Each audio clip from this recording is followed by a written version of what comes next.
get started.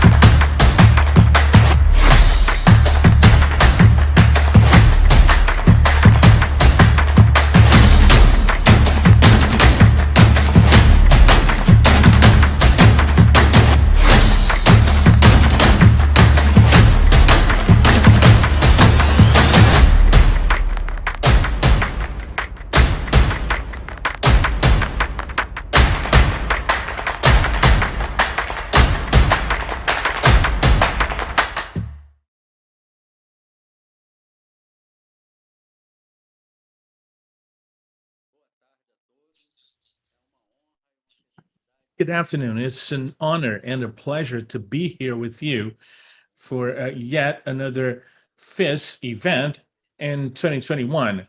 Thank you, Josias Villar, Rodrigo Villar, for the invitation to moderate this panel. It is certainly a panel with a lot of authority on the subjects that we're going to discuss. These are unquestionable leaders and people who are challenged every day around this subject of major companies that want to become perennial and want to give back to society as much as they can to train new managers. So I want to start out by thanking you from the panel. Thank Torelly, Faluba, and Palombini for the opportunity to be here with us discussing the subject. We are going to follow a method where we're going to have, each of us is going to have 8 to 10 minutes for their initial comments. And after the first round, we'll be able to participate in a Q&A session and a more direct discussion about the subject, which is undoubtedly the most challenging subject, more than any other, in my opinion. So, Torelly, please, would you please open our panel? I'll give you the floor. And I want to thank you for your generosity in being here with us. Good afternoon, Leandro. Good afternoon, everybody. I want to thank the FIS Initiative for the invitation to participate. It is an honor for me to be here and to talk about our experience. Leandro, I want to start out by talking a very specific my professional trajectory. My initial dream was to be a human resources manager because I wanted to work with people. And for some reason, in the hospital and clinics, I became a supply manager for 9 years. And every day I would pester my directors to let me become an HR manager. And eventually I did become an HR manager, and I spent 8 happy years working as an HR manager. To work with the capacity building of leaders. And I think that hospitals are businesses, they're companies, they're all about taking care of people. You may have automation in a hospital, but you cannot replace one single job position. So it's people taking care of people. But I got frustrated as an HR manager in that my projects were not approved by the hospital administration because they did not understand the importance of those projects. So then I decided to do my master's in administration, and I wanted to become a manager at the company. And after a long time, I became the CEO at the same company where I used to be the HR manager, the Hospital of Clinics of Porto Alegre. And I found out that my HR projects were really bad because they had this very peculiar perspective in that they took on an HR-centric perspective and not a wider perspective. And that really served as a stepping stone because now I worked as a CEO at the hospital, but I continue to work very closely with the HR practices. And in my opinion, the training of leaders and managers must be treated with 3 separate agendas. A professional, a CEO, an executive that works with training leaders, in my opinion, should have 3 very well-defined training agendas, and they cannot be dealt with simultaneously. The first agenda is what Porter teaches us is the agenda of strategy. It's all about being able to define strategic planning that will serve as the base for the entire institution, and have a market training. It's not enough to know your organization in depth. You have to be a global citizen and study the strategies of your competitors if you want to implement a successful strategy in your organization. So it's an agenda of all of the disruptive technologies that we're working with. So it's an agenda that should take all of that into account. And it's an extremely important agenda, but many people think that this is the predominant agenda of a leader. The second most important agenda is efficiency, operational management. When the EBITDA is not doing well, it's no use having good ideas because you can't implement ideas. And very few leaders currently dedicate time to understand how the organization, the management of your organization works, and the operational business model. And I have been working at hospitals for over 30 years. I've only done this throughout my entire life. That's the only thing I can do. And there's one thing that I used to say, that every healthcare organization is inefficient, all of them. And we try to achieve efficiency in our operations, and we could even quantify that. I think that our organizations are something in the range of 15 to 20% inefficient, and quite often leaders have a background focusing on strategy, but they cannot see their efficiency in supplies, operations, revenues, and whatnot. The entire operational process, because they think that as a leader, they should always take on a more strategic perspective versus an operational perspective. As far as I know, yes, you have to have a strategic perspective, but you have to have a separate agenda. There is an article by Porter about operational excellence where he says that you have to have two agendas. One, to develop strategic knowledge, and another one to take care of the operation. And more recently, with the pandemic, I understand that there's a third agenda that a healthcare leader needs to have. Social inequality in the healthcare sector is terrible. In São Paulo, we have a publication, the map of social inequality, showing that the difference in terms of a life expectancy between the poorest and wealthiest neighborhoods is 40%. We have a bubble of in the hospitals that we use to visit, but there is an entire periphery of healthcare institutions that are inefficient with not even the minimum conditions of sustainability. During the pandemic, I posted on social media a suggestion to create an initiative where every healthcare professional interested could donate a bit of their time to help organizations of the public health system.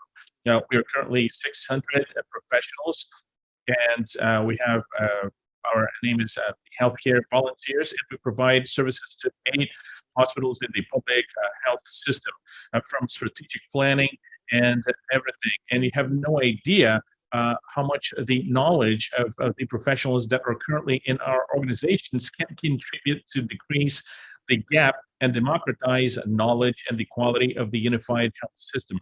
So, in my perspective, as an introduction to our discussion, I think that the education of a healthcare leader must be based on 3 agendas that need to be very well defined. The agenda of strategy, the agenda of operation, maintaining results and cash flow, and the agenda of reduction of inequality. You need to define these 3 agendas very well and structure them very well if you want to contribute to the education of new healthcare leaders. We can no longer accept that in Brazil's wealthiest city, the difference in terms of life expectancy is 40% between the poorest and wealthiest neighborhoods.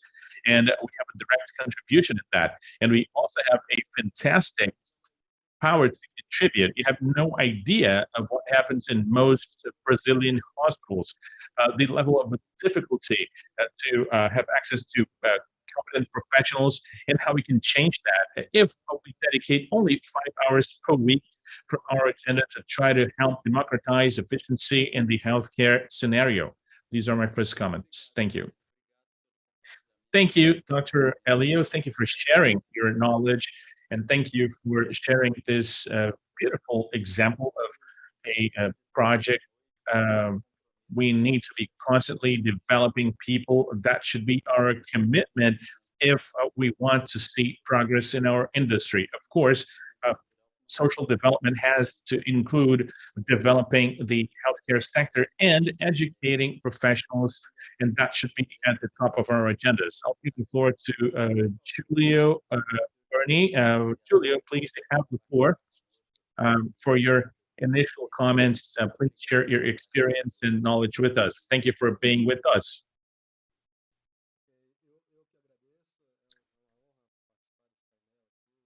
I appreciate the introduction. It's an honor and a pleasure to participate in this panel. Thank you for the invitation, and thank you for the initiative. And I'd like to thank you on behalf of my company as well. This is a broad subject, one that is also legitimate.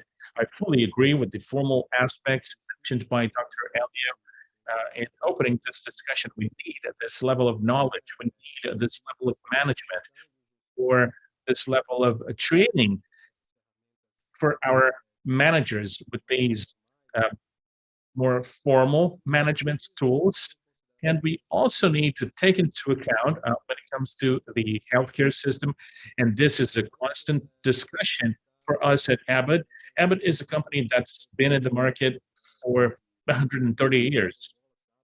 And it was started by Dr. Wallace Abbott, preparing medicines on his own, and it's been expanding since then. And certainly since its inception, since the initiative by Mr. Abbott till now, one of the aspects that was required to get us to this point uh, were certainly the management elements that my predecessor mentioned. And when it comes to the healthcare system, it's even more complex. When we talk about education and knowledge, well, that's a given. We cannot, we all agree, I'm sure, that we have to constantly educate, to constantly train, and to build capacity among our teams so they can move forward with the agendas of our businesses, the public agendas, or whatever these agendas are. In terms of the healthcare industry, I want to highlight the level of complexity. We know that the system is fragmented, it's a multidisciplinary system, and highly specialized. Healthcare per se requires a lot of specialization. All of us who work with healthcare and healthcare education, we know that we need to be specialists. However, in the last 15 or 20 years, this is even more pressing. You need to take on a more systemic perspective. I think that the most important challenge, in addition to all of the strategic and operational aspects and their execution as agenda, the first challenge is to bring this system-wide perspective into and across all levels of the organization. Of course, each individual, regardless of where they are in the organization, they must have an idea of their impact on the entire system as a whole. The system is highly fragmented, as we said, and when you become too specialized, you kind of set aside or are unable to see things from a systemic standpoint. So when it comes to gaining efficiency and increasing access to healthcare and rationalizing resources, we ended up looking at these system-wide aspects. And that's what we have to emphasize, I would say, in the training sessions, training terms of professionals. So Abbott, as a healthcare company, we're present across the entire continuum of healthcare, and from preventative care, early diagnosis, intervention, and post-intervention care, our nutrition and diagnosis and medical devices and pharmaceutical product divisions are united in that goal. So if we look across the continuum, healthcare professionals need to understand the impacts of their activities at the lab or as representatives of the pharma industry, the impact of their activities on the system as a whole in terms of the patient journey. So I see that as the biggest challenge in terms of training professionals is to give them this systemic perspective and how to see this integration across the chain of the healthcare industry so that the diagnostic activities have a real impact on treatment or prevention, and that the treatment itself is successful. And well, in my perspective, that's the biggest challenge that we are facing in treating healthcare professionals. Of course, that goes beyond all of these more formal aspects related to education and investment in education. We have learning and development area, and the technology that we develop, any technology we develop, requires a lot of knowledge and technical background and specialized training.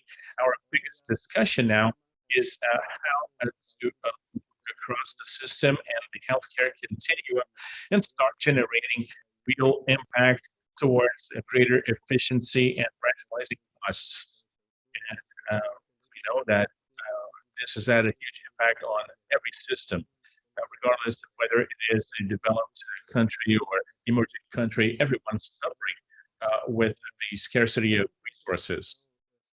So, taking into account this systemic approach is required if we want to tackle these challenges related to education and many other aspects as well, availability of the workforce and the cross-generational aspects and many other elements that end up having an influence on that.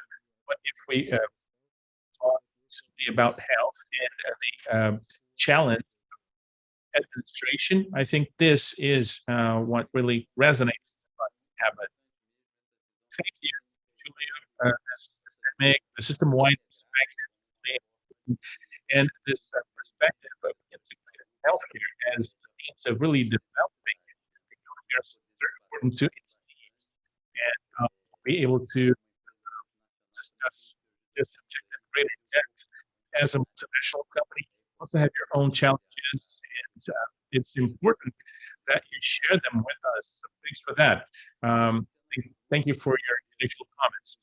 Luciana Faluba, Development Director and Professor in the Cabral Foundation in Minas Gerais. Please, you have the floor.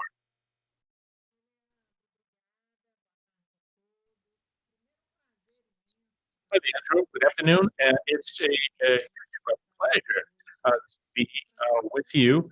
Thank you for the invitation. It's an honor to share this panel with such brilliant professionals with such a relevant impact on the healthcare sector, and also to be able to talk on behalf of the Dr. Brown Foundation. This is what we do. We are in, we're not in the healthcare business, but we are in the business of training leaders and administrators. So in my initial minutes, I'm going to give you a general overview of what we do at our foundation in terms of training of administrators and more specifically administrators in the healthcare sector. I think we're all familiar with the transformations that the healthcare sector has been undergoing over the course of the last few years, especially in Brazil. To mention a few, there is the consolidation of the industry, a greater involvement with consumers, with patients, when it comes to making decisions about their healthcare treatments, the digitalization of the industry that was expedited by the pandemic, and the use of data analysis, just to mention a few. And we know that this transformation amidst these dynamics, the managers of healthcare companies are being challenged to innovate. And in this context, the basic activities of a manager, uh, we could quickly list them. They consist of planning, organizing, leading. Um, they've taken on a new perspective, and they become more complex. In that regard, new competencies are being demanded from these managers since new challenges require a new competencies. And I brought to our conversation or challenges that are more uh, instrumental for managers, and they are, well, first, uh, making more complex decisions, the adequate use of management tools, and also working with data, with a data-driven decision-making process. And that's important because the business administration has become more complex, and the sheer amount of information, being able to analyze the data and working with data is an important competency for administrators within the business. And this is what Torelly said during the opening words when he talks about efficiency and knowing the business. So this complexity will require a greater affinity with data that is in the future of every healthcare organization. The second aspect that I'd like to highlight also just what Torelly said when he talks about strategies and looking into the future. And I agree that that's related to leading the business and organizational transformations in alignment with the strategies and changes from global context.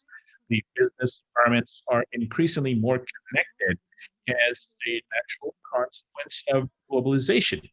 So, expanding this perspective and being connected to local context in your segment and also in other segments that have an impact on your business is a competency that's aligned with the ability of looking at the future and looking around you. The advantage, I was thinking, it's a 3.0 perspective that's in line with the global perspective and an intersectoral perspective. So that's the second aspect.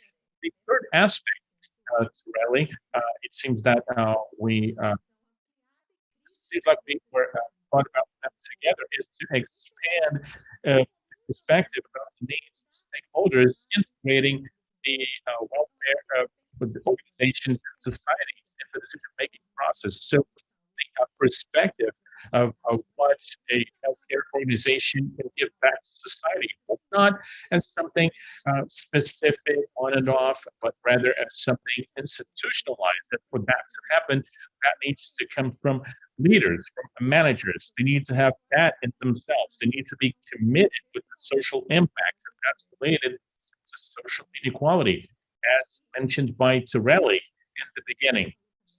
And I think Julio also mentioned that. We talked about complexity.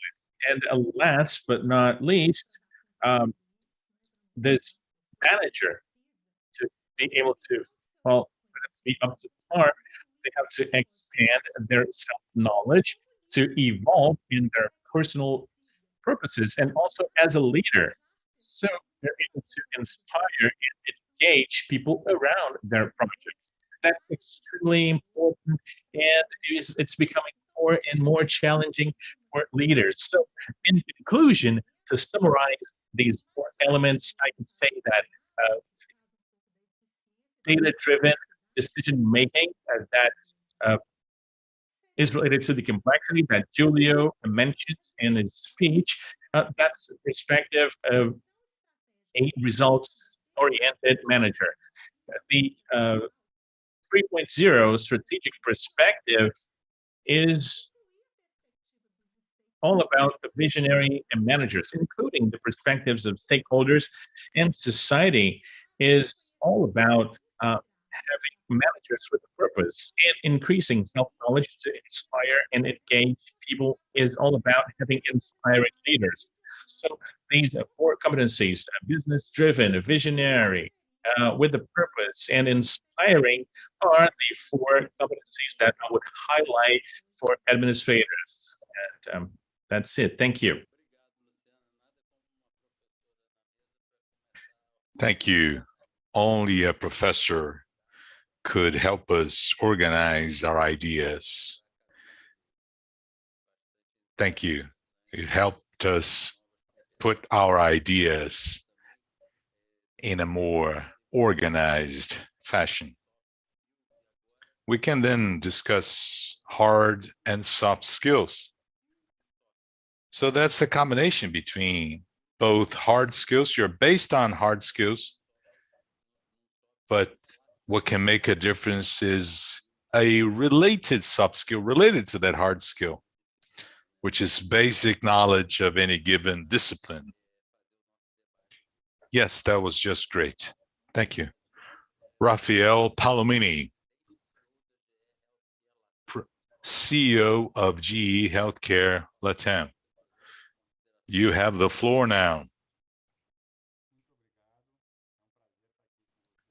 Thank you. It's a pleasure to be here today. It's a very interesting conversation. We need focus because we need a group. We can't do anything on our own. It's just great to discuss these ideas collectively. I'll be speaking on behalf of the largest manufacturer of equipment and solutions. I'll be speaking both as an employee and as an executive. On top of hard skills, soft skills, operational efficiency, behavior, etc. But I would like to focus on focus. So everything during the development, the outcome of that work is what we want to pay close attention to. What's the focus in the health industry? Our clients help save lives. The focus, the ultimate focus is on patients. On top of the themes that have been mentioned, we have to focus on the outcome. We may focus so much on the efficiency, a new tool, new knowledge, but if it does not result in a positive outcome through an internal team or external teams, this won't do us any good. This new world has been depleting us from our energy. So focus on the outcome. But anyway, I'd like to break that down just like my previous colleagues mentioned. We have to connect development with more relevance to each one of the different positions. It's not a one-size-fits-all to us. How can you go beyond profiles? What's the benefit to have specific training program for one area? How can that impact one executive so that they can move ahead in their career to support the company and the entire industry? So we have to map that out. And then we go hard skills, operational efficiency. In the case of G, we focus on lean management. How do we keep track of the efficiency? Through scorecards. Today, we have new disciplines, cybersecurity, something we may not have had when we started out. Inclusion and diversity. I don't think it's a soft skill, but however, it's important to be in a diverse environment so that you have different opinions and you can readjust your own beliefs. So these are topics that are interconnected, and we focus on all of them.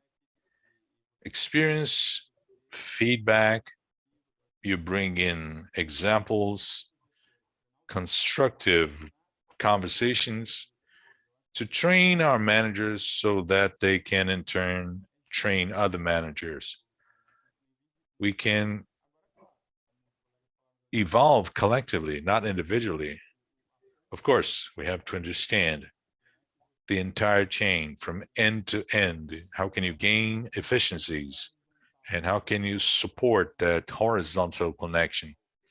Not only your vertical focus where you operate, but how can you improve and expand on the connections that you have? That's indeed as important. It's not a simple environment. That's why continued education is very important. Not what you learn matters. It's what you learn today's what actually matters. And we have to be humble. We have to realize we know less and less. How can we be humble enough while maintaining our relevance and evolve, move ahead? Throughout the year, we have reassessed our training grid, our training programs. So that's the internal team is revisiting that matrix. Dom Cabral Foundation is very helpful in that sense. But the goal is to keep on evolving. So we reviewed our training programs. The scope includes influencing skills, emotional intelligence, consultative sales, problem solving, lean thinking. There's all that. But being humble, being willing to learn, listen to your client, focus on what's important. It's a set of things. The most important thing is what I said at the beginning. How can we pay attention so that our effort, individual and collective, is generating importance to what the company needs, to what the executive needs. So these are my opening remarks. So we should be plural and being able to look at the hard data, but how it connects to the rest, and being humble enough to learn and to know how to work with people. Thank you, Rafael.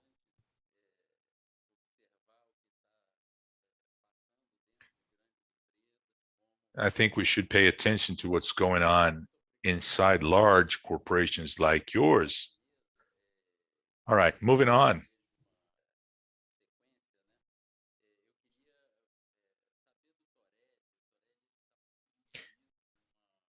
Torelly, I know you are working for a hospital that has philanthropic purposes as well.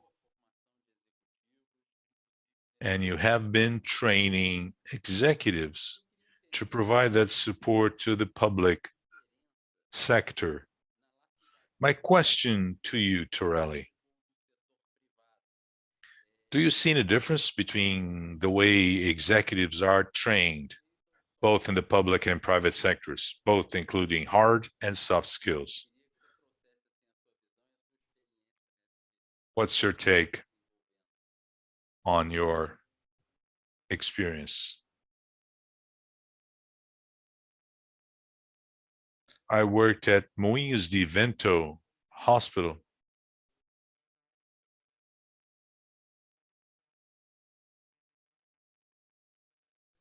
It's the southernmost region in the city of Porto Alegre.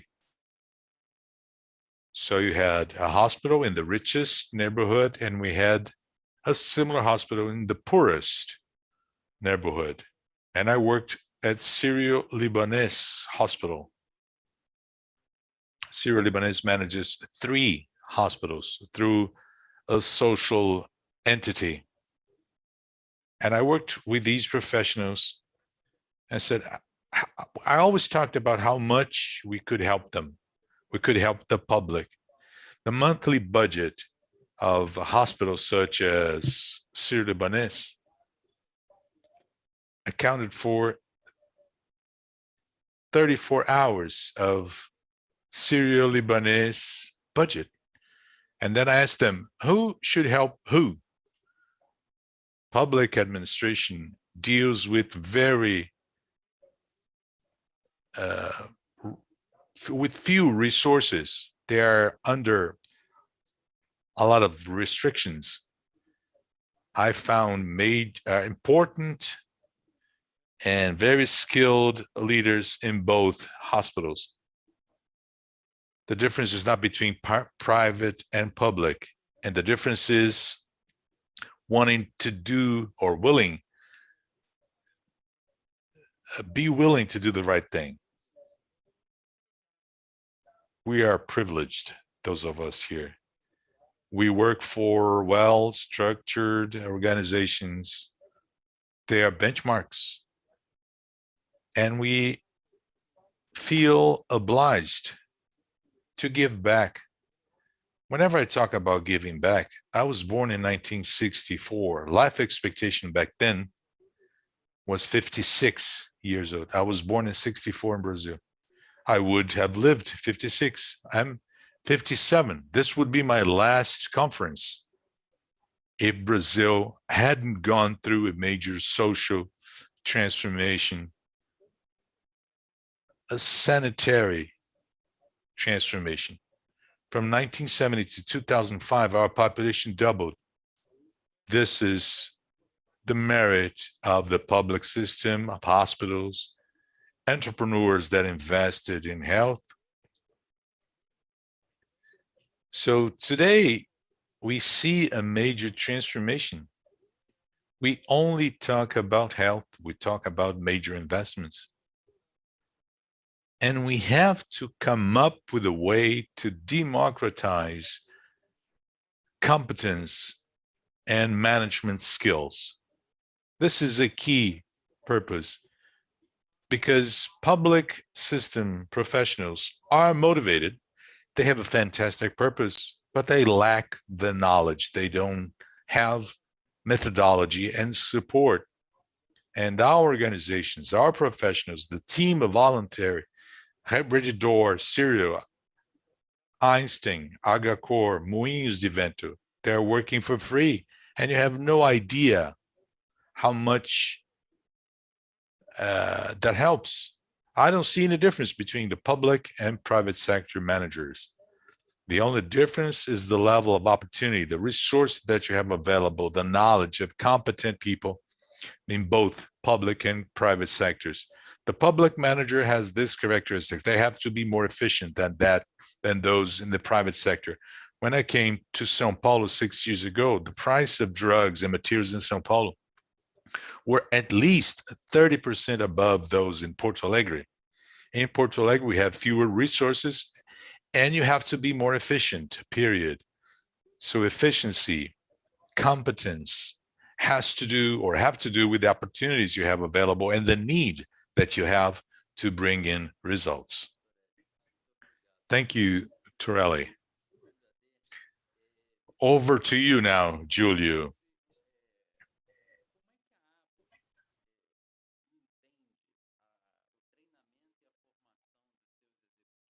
What is Abbott's take on how they train their executives? being a multinational corporation. Being a transnational organization, does that bring extra difficulties to train executives? And how do you address that? That's a great question. That has to do with my personal experience in recent months. Let me start by saying that there's a shortage of talent, of good managers. I mean, a global shortage. Major corporations, be them multinational or not, this is something we're faced with on a daily basis.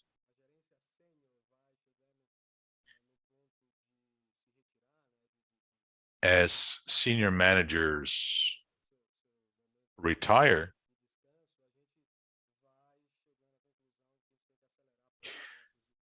we come to the conclusion that we have to speed up training processes.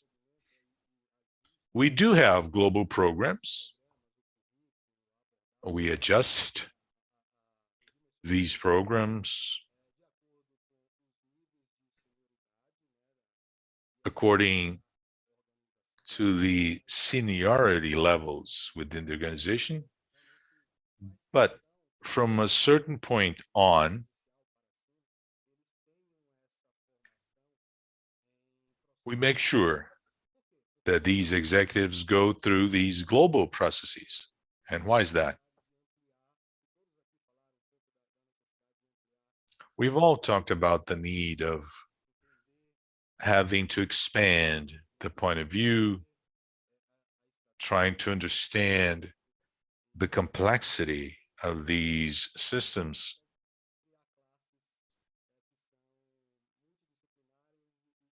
And you can only have that in classrooms that are multidisciplinary and multicultural.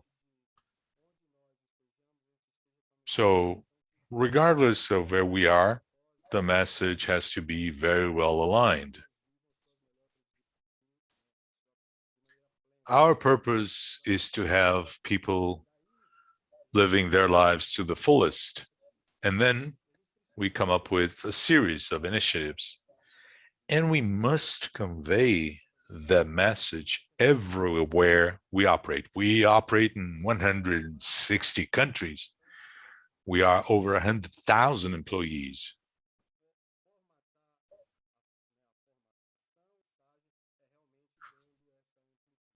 We provide that comprehensive scope in the message we convey.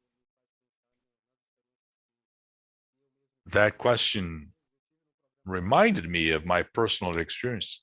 I attended one of these global leadership programs for the senior leadership team. And in that program, we checked all these good concepts, important quotations that you brought about. We do have a program to train general managers, a program that would bring in information from universities, but it also includes practical elements, something that was also mentioned today.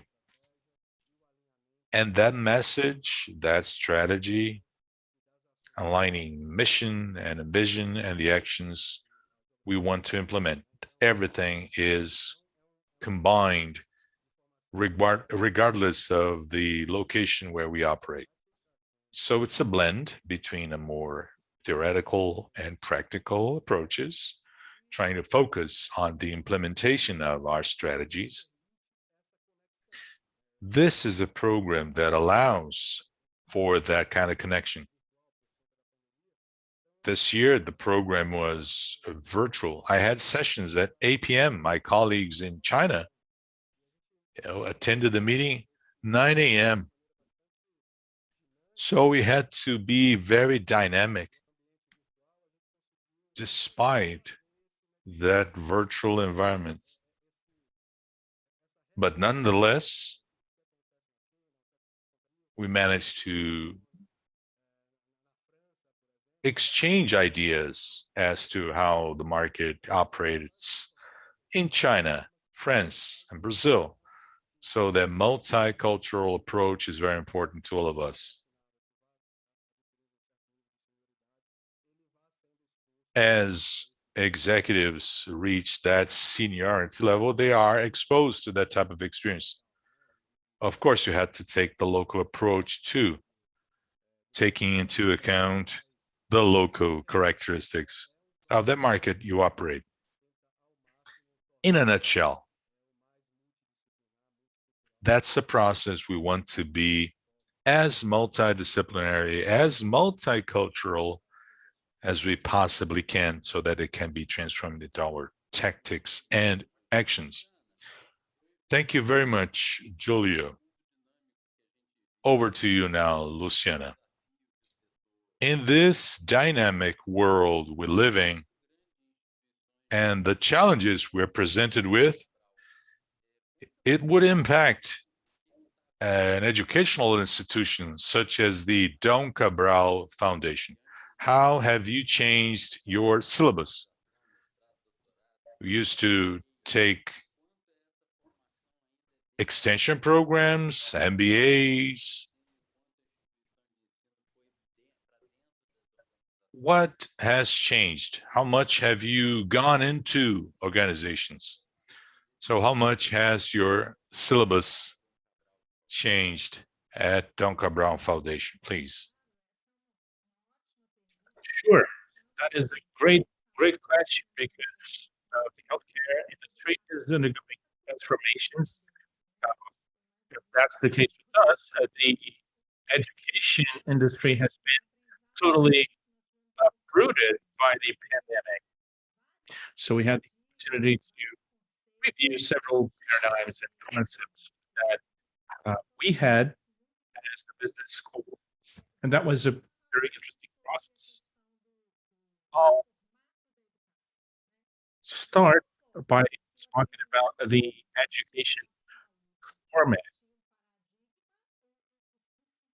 The online health services also they had a paradigm. The online courses also suffered the same thing. And that was eliminated during the pandemic when it comes to the cost benefit ratio, especially for companies and for organizing their educational programs with interesting results. That was really good. So that is the first dimension of transformation of Dom Cabral Foundation.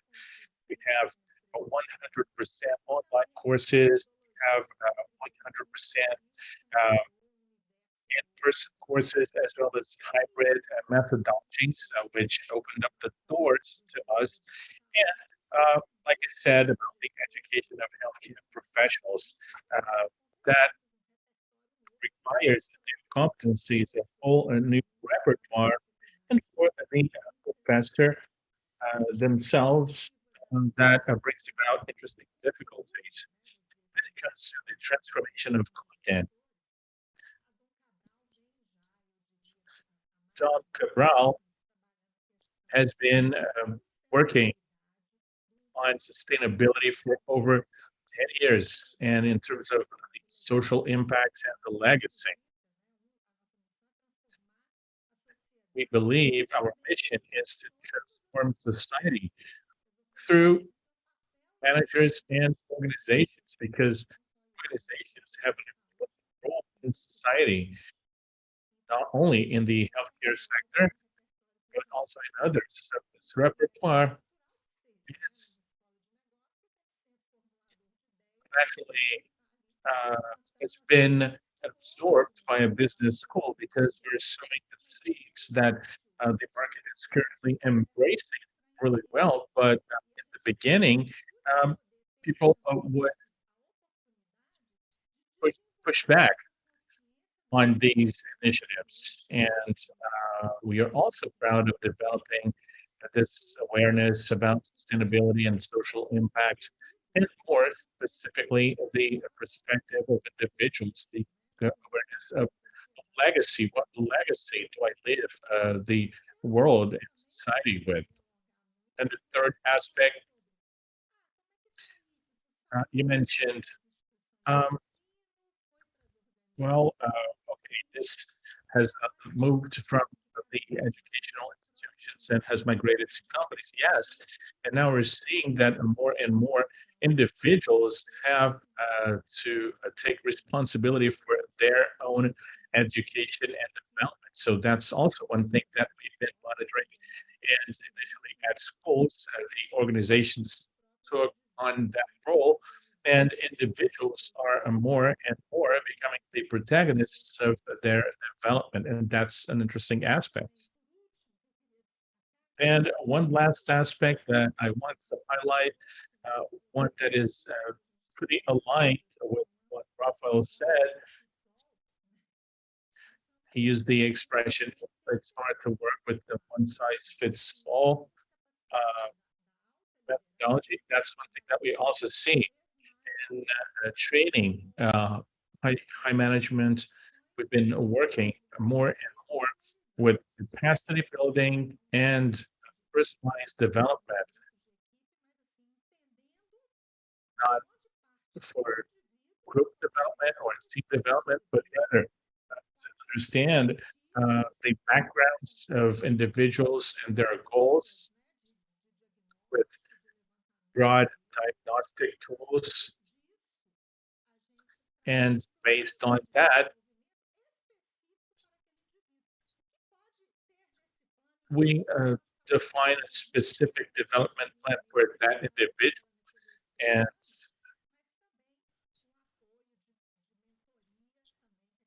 that could have the support of mentors that is increasingly demanded to supply these practical needs. We have, of course, theoretical training, and that works very well for the classroom and the consolidation of knowledge. But in terms of the practical repertoire, what we've been seeing is that the mentoring sessions, that's where leaders are able to discuss specific things or their daily routine and connect themselves with the disciplines with the mentor helping them make sense of that. And that's also been quite efficient currently in the development of leaders, not only organizations, but also healthcare organizations. And one thing that I cannot fail to mention, and that is quite interesting, in the last few years, the Cabral Foundation has been approached by healthcare institutions increasingly more. And that's quite interesting because that is along the path of building capacity in the industry. Thank you, Luciana. So, Rafael, in your talk, you mentioned important disciplines for you and for the industry as a whole, such as the lean methodology, cybersecurity, and even the importance of values, such as conveying a diversity and progress. I'd like to understand at GE, what was the training process like for your collaborators and executives to use a methodologies that we established for all hierarchical levels, or how does that work in general? You also talked about a training matrix that places a lot of importance on intelligence. So can you tell us about this training and education structure at GE and what that is like, or if it varies across regions? Because you're the Latin American president for the LATAM arm of the company.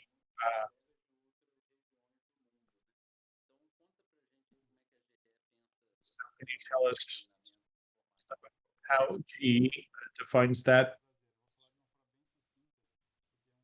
Sure. I'll talk about that in a nutshell.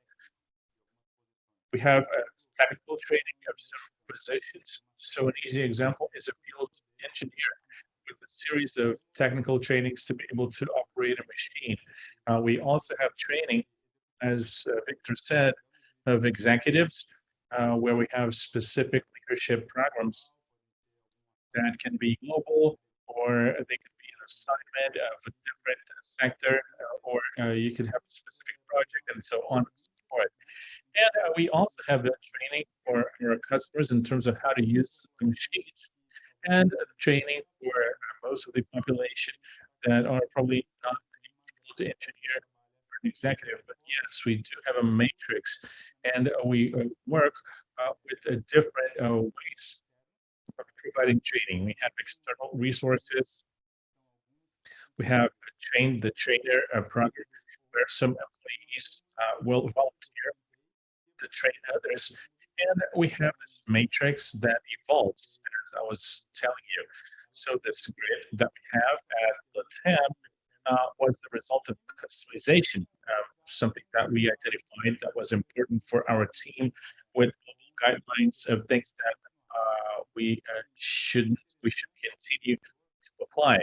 So I think it's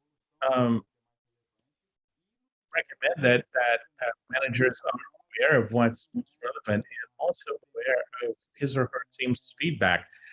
To us, training is not about awarding prizes and regression. It's actually about evolution, and it's important to, as I said, try to crisscross that matrix with your potential, with your investment possibilities. And one thing that we did in the past was to get a real-time feedback from the class that completes the training session, and constantly improve the content and see if they're using it. And if you have a certain type of training, then you have to monitor the team to see if the training is, so that it's being kept there and put away and not used. So that we're to some time, but there are several aspects to what we're doing in terms of training, and that's the reality.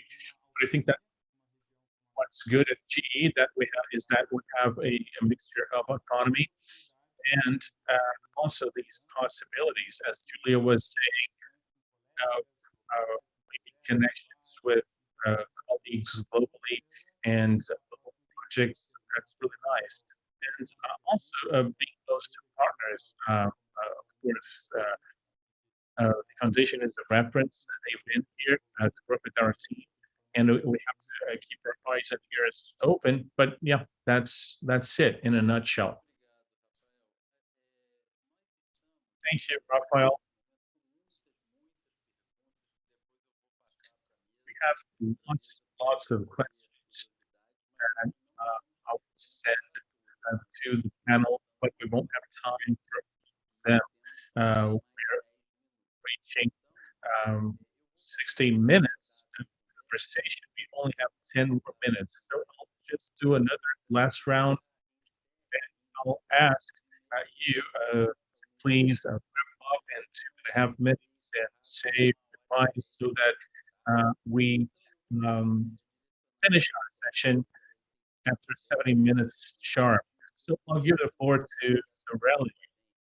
I would like you to share with us what you do for the middle management in terms of at-home training, where at the plants, if you've been focusing more on your own facilities, and how you've been dealing with behavioral training, because of course the technicalities are in literature, but you cannot really teach behavioral aspects such as facial expressions, people dealing with distressed patients. Well, that's a huge challenge. So maybe you could tell us how you deal with this process at the HCor and across your institutions.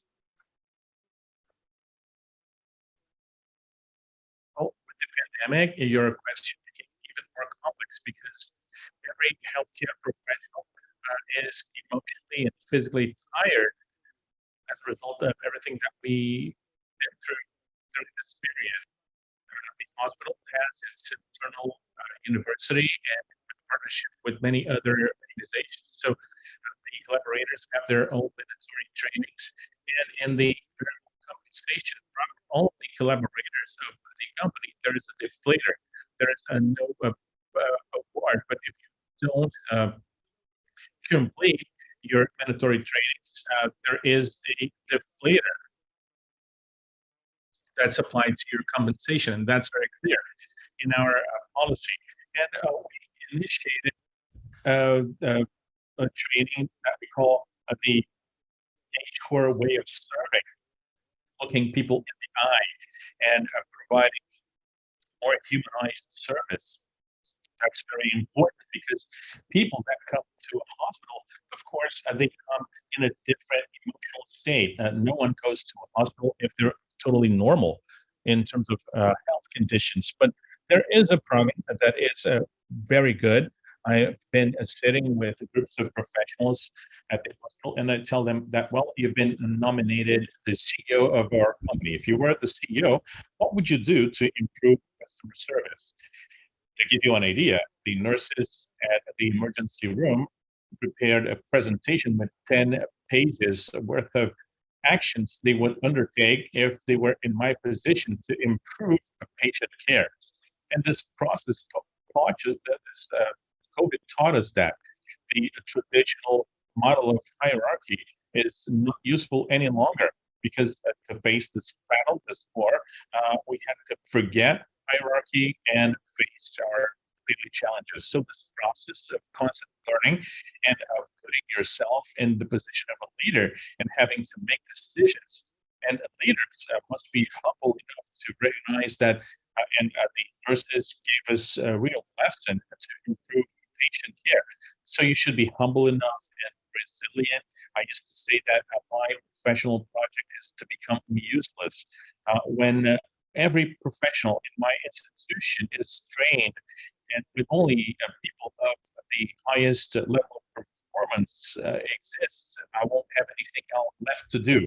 So the biggest challenge of leaders nowadays is undoubtedly to hire people that are better than them to set up a team.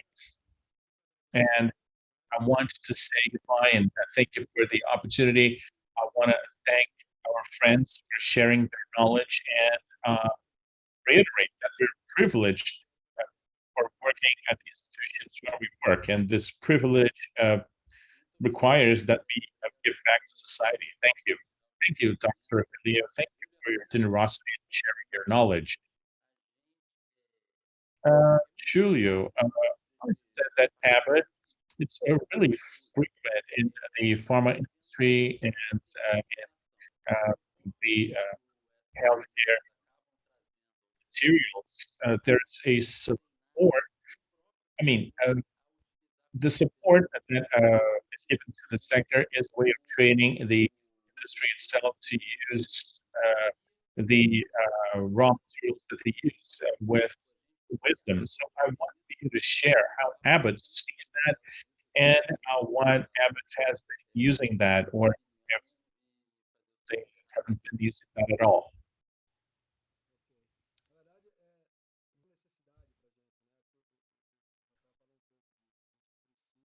Well, Rafael mentioned that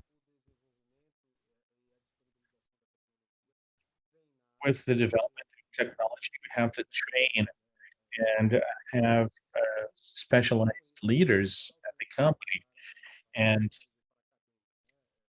take knowledge to users or to the chain as a whole. And what's been happening is that we increasingly see technology empowering patients, and patients then become the direct users of technology, and that's something that we have with our freestyle blood sugar monitor, where we see that there is a need to disseminate knowledge to the rest of the population. Recently, with the pandemic, our quick test and diagnostic division made it available to drugstores, the COVID antigen test, and that created a need for us to have a more well-adjusted process to pass knowledge onto people who are not our traditional audience. They're usually uh, people from labs, hospitals, and specialized people, and that led to the need for us to try to expedite that process. What I want to highlight that is a mandatory process. We need to have this very well established with tests, with standards that are clear and precise. Uh, so that's why we, as providers, we are intrinsically connected to the process of development of knowledge, education, and administration. Because, as Luciana said at the beginning, using data and using tools and talking about going digital, in addition to delivering technology and the diagnostic kit and the blood sugar monitor, the neuromodulator, we also need to start interacting with the chain, and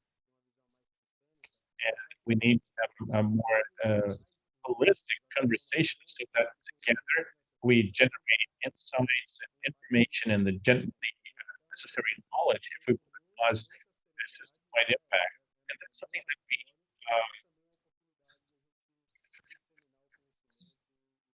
see as something mandatory, and that's also an opportunity for us to disseminate knowledge and make the process a little bit more effective.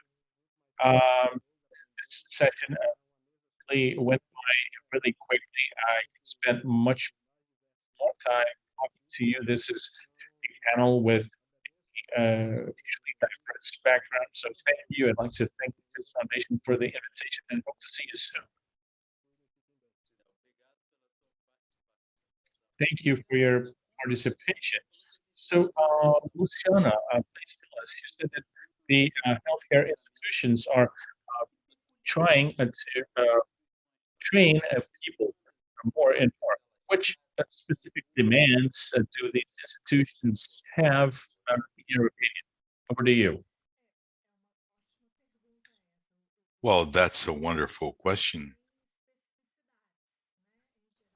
The health industry has peculiar characteristics, and that poses us a challenge to train managers for that industry.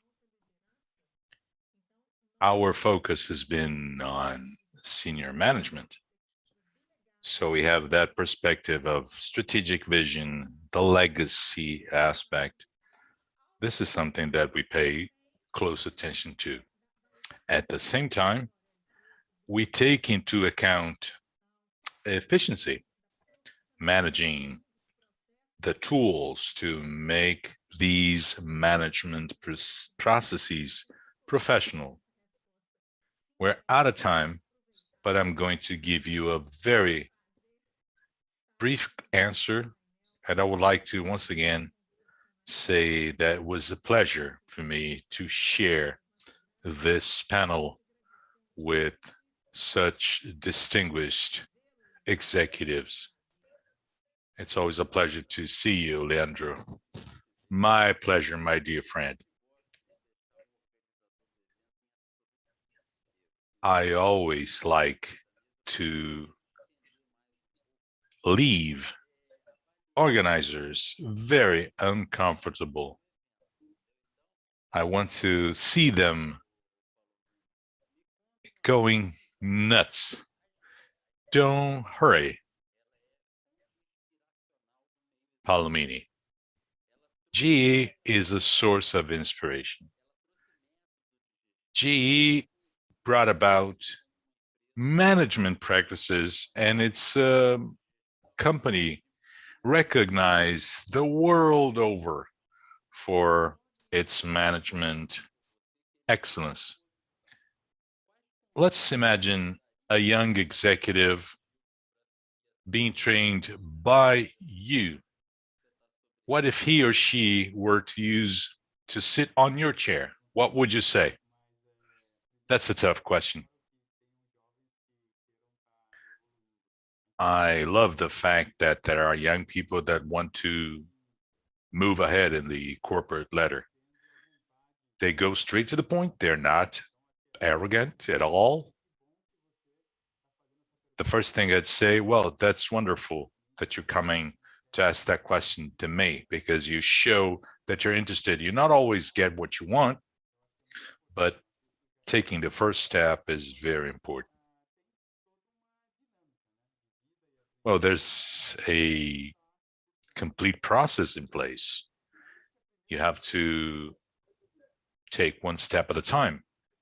But the first thing is that what you're looking for? Does that reside in your heart? Do you have what it takes to face all the challenges? Sometimes you think about something you want, but you're not willing to face the challenges. If it's not within you or in your heart, you won't succeed. You have to look for something that you are really passionate about. Resilience, of course, that is key. There will be times in which you have to take 5 steps back and no step forward. But anyway, there's good and bad. But let me try to be very brief in my answer. I think we have to be willing to learn.